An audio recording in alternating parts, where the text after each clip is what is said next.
قومی آواز کے ناظرین خوش آمدید۔ چین انتہائی طاقتور طریقے سے امریکہ سمیت عالمی طاقتوں کے پرخچے اڑانے کے لیے تیار ہے۔ چین نے اقوام متحدہ کے عالمی پلیٹ فارم پر بڑے بڑوں کے ہوش اڑا دیے۔ کیا ہے چین کا خطرناک منصوبہ جو عالمی طاقتیں اس وقت چین کے خلاف متحد ہوتی نظر آ رہی ہیں؟ کیا دنیا میں نئے اتحاد بننے جا رہے ہیں؟ کیا دنیا ایک اور سرد جنگ کی جانب بڑھ رہی ہے؟ امریکی اخبار نیو یارک ٹائمز نے بڑی خبر بریک کر دی۔ دوستو، ویڈیو میں آگے بڑھنے سے قبل اگر آپ نے قومی آواز کو ابھی تک سبسکرائب نہیں کیا تو اسے سبسکرائب اور بیل آئیکن پر کلک ضرور کریں، کیونکہ یہ میری اور آپ کی نہیں بلکہ پوری قوم کی آواز ہے۔ اقوام متحدہ ایک ایسے وقت میں اپنی 75ویں سالگرہ منا رہا ہے جب اس کی وہ بنیادیں متزلزل ہیں جن کی بنا پر اس ادارے کو دوسری عالمی جنگ کے بعد بنایا گیا تھا۔ اقوام متحدہ کے سابق سیکرٹری جنرل بان کی مون نے اس موقع پر کہا، جس مقصد کے لیے اقوام متحدہ کو بنایا تھا کہ تمام ممالک کو ملا کر چلایا جائے، آج اقوام متحدہ ایسا کرنے میں ناکام نظر آ رہا ہے۔ جنرل بان کی مون کا کہنا تھا، اگر اقوام متحدہ اور اس کی سیکیورٹی کونسل پر انگلیاں اٹھنی شروع ہو گئیں تو یقینی طور پر دنیا ایک نئی سرد جنگ کی طرف چل نکلے گی، جو میرے خیال میں انتہائی تباہ کن ہوگا۔ صدر ڈونلڈ ٹرمپ کی امریکہ کی پہلی خارجہ پالیسی نے پیرس ماحولیاتی معاہدے سے لے کر ایران جوہری معاہدے تک کئی معاہدوں کی کوئی پرواہ نہیں کی، جبکہ دوسری جانب چین بظاہر خود کو اقوام متحدہ کے نئے حمایتی کے طور پر پیش کر رہا ہے۔ لیکن چین کے بڑھتے ہوئے اثر و رسوخ کی ایک قیمت ہے۔ اگر بیجنگ اقوام متحدہ کی ایجنسیوں جیسا کہ عالمی ادارہ صحت کے لیے زیادہ فنڈ دے رہا ہے تو اس کا مطلب یہ ہے۔ اقوام متحدہ کے جنرل سیکرٹری گوتریس کا کہنا ہے کہ جنہوں نے اقوام متحدہ کی بنیاد رکھی وہ اتحاد کی اہمیت کو جانتے ہیں، کیونکہ وہ جنگ اور اس سے قبل وبائی مرض کے دور سے گزرے ہیں۔ لیکن اگر امریکہ جیسے ملک بھی اقوام متحدہ کی قراردادوں کو ہوا میں اڑا دیں گے تو پھر دوسرے ممالک کسی صورت اقوام متحدہ کو سپریم ادارہ تصور نہیں کریں گے۔ دوستو، دیگر ممالک میں موجود عالمی رہنماؤں کے اس اجتماع میں امریکہ چین دشمنی کے عالمی استحکام پر اثرات سے متعلق خدشات پائے جاتے ہیں۔ فرانس کے صدر میکرون کی آواز میں عجلت کوئی بناوٹ نہیں تھی جب انہوں نے اپنے پہلے سے ریکارڈ شدہ ریمارکس میں کہا کہ آج کی دنیا کو چین اور امریکہ کی دشمنی کے درمیان نہیں چھوڑا جا سکتا، وہ دشمنی جس میں دونوں ممالک نے تجارت سے لے کر ٹیکنالوجی تک ہر چیز میں پنجہ آزمائی کی ہے، مزید تلخ ہوتی جا رہی ہے۔ امریکی صدارتی انتخابات 40 سے بھی کم دن کی دوری پر ہیں اور بیجنگ کو نشانہ بنانا ٹرمپ کی انتخابی مہم کا مرکزی حصہ ہے۔ ایسا دکھائی دیتا ہے کہ اس وبا کے پھیلاؤ کے لیے چین کو ذمہ دار ٹھہرا کر اس وبا سے نمٹنے کے معاملے پر صدر ٹرمپ پر ہونے والی تنقید کو کم کرنے کی کوششیں کی جا رہی ہیں۔ کیا ایک دو قطبی دنیا جس میں بالادستی کے لیے امریکہ اور چین کا مقابلہ جاری ہے ایک فوجی تنازع کو جنم دے سکتا ہے؟ واضح طور پر اقوام متحدہ کے سیکرٹری جنرل کو اس بارے میں تشویش ہے کہ آگے کیا ہوگا۔ کیا یہ ایک اور سرد جنگ کی وارننگ ہے؟ اقوام متحدہ کے سیکرٹری جنرل گوتریس نے کہا کہ ہم ایک انتہائی خطرناک سمت کی جانب گامزن ہیں۔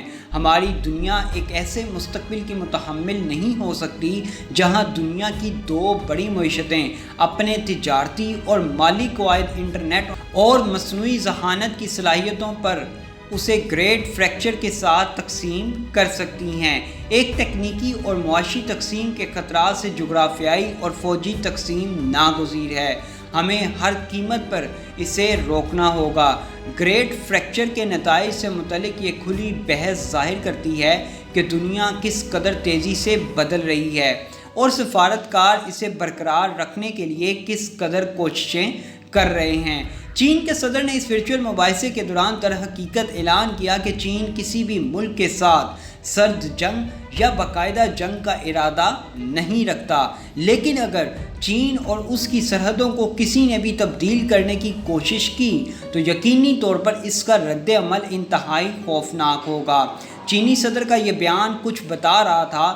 صدر ڈونلڈ ٹرمپ نے چین کے ساتھ کشیدگی کو اس قدر بڑھا دیا ہے کہ اس کے بارے میں قیاس آرائیاں عروج پر ہیں۔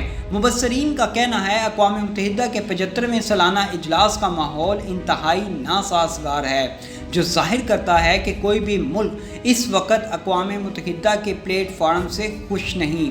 اس وقت اقوام متحدہ میں ہر کوئی اپنے ذاتی مفادات کی بات کر رہا ہے، اور میرے خیال میں یہ انٹرنیشنل لابی کی ایک گیم ہے جو جان بوجھ کر اقوام متحدہ کی بنیادوں کو کمزور کر رہے ہیں تاکہ مستقبل قریب میں جنگوں کے ماحول کو آسان بنایا جا سکے اور اقوام متحدہ کی کسی بھی قسم کی پابندیوں کا سامنا نہ کرنا پڑے۔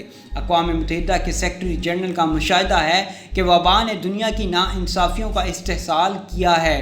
انہوں نے کہا کہ لوگوں کو نقصان پہنچ رہا ہے، ہمارا سیارہ جل رہا ہے اور ضرورت ہے کہ عالمی رہنما اسے ایک وارننگ سمجھتے ہوئے مستقبل کے چیلنجز کی تیاری کریں۔ تاہم سیکرٹری جنرل کا یکجہتی پر مبنی بیان سامنے آنے کے 1 گھنٹے کے اندر ہی صدر ٹرمپ نے اعلان کیا کہ تمام عالمی رہنماؤں کو ان کی مثال پر عمل کرنا چاہیے اور اپنے ملک کو اولین ترجیح پر رکھنا چاہیے۔ اگر ٹرمپ الیکشن جیت جاتے ہیں تو ان کا یک طرفہ نظام مزید واضح ہو جائے گا اور ممکنہ طور پر واشنگٹن اقوام متحدہ کو مزید غیر اہم گردانے گا۔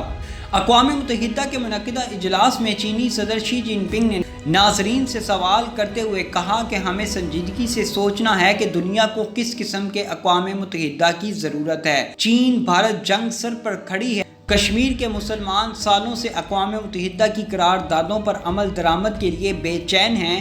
اسرائیل کی طرف سے فلسطینی مسلمانوں پر زمین تنگ کی جا رہی ہے، لیکن اقوام متحدہ ایک خاموش تماشائی کا کردار ادا کر رہی ہے۔ کیا ہے مستقبل اقوام متحدہ کا؟ میرے خیال میں طیب اردگان نے اپنے بیان میں بالکل ٹھیک کہا تھا کہ 7 ارب انسانوں کی قسمت کو 5 ممالک کی سیکیورٹی کونسل پر نہیں چھوڑا جا سکتا۔ اقوام متحدہ جنرل اسمبلی سے ویڈیو پیغام کے ذریعے خطاب میں ترک صدر کا کہنا تھا، اقوام متحدہ اپنا مشن پورا کرنے میں 75 سال سے مسلسل ناکام ہے۔ سیکیورٹی کونسل میں اصلاحات انتہائی ضروری ہیں اور اگر یہ اصلاحات نہیں لائی جاتی تو اس کو فوری طور پر ختم کر دینا چاہیے۔ صدر اردوان نے مزید کہا کہ جمہوری، شفاف، تابع احتساب، مؤثر اور منصفانہ نمائندگی کی حامل سلامتی کونسل کی تعمیر اب انسانیت کے لیے ایک ترجیح نہیں، مجبوری کی شکل اختیار کر چکی ہے۔ طیب اردگان نے واضح انداز میں کہا کہ سیکیورٹی کونسل میں اصلاحات انتہائی ضروری ہیں، وگرنہ آئندہ کوئی بھی ملک اقوام متحدہ کی قراردادوں کی پاسداری نہیں کرے گا۔